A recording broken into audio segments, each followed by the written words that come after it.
Hello అన్నా, ఇక్కడ మన ఊరు భూముల గురించి ఏవేవో మాట్లాడుతున్నారన్నా. ఇక్కడ ఏవేవో పేపర్స్ అంటున్నారన్నా. నాకేం అర్థం అవ్వట్లేదు. నువ్వెక్కడున్నా మీ మామిడి తోటకు వచ్చి అన్నా. వస్తున్నా, ఆగరా. సరే.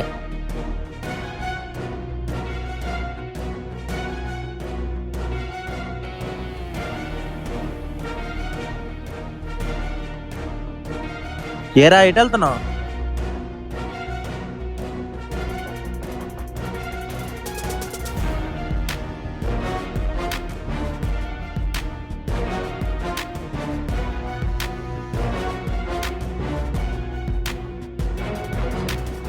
నా వీడియోస్ మీకు నచ్చినట్టయితే కార్తిక్ ఫిల్మ్ క్రియేషన్స్కి సబ్స్క్రైబ్ చేసుకోండి.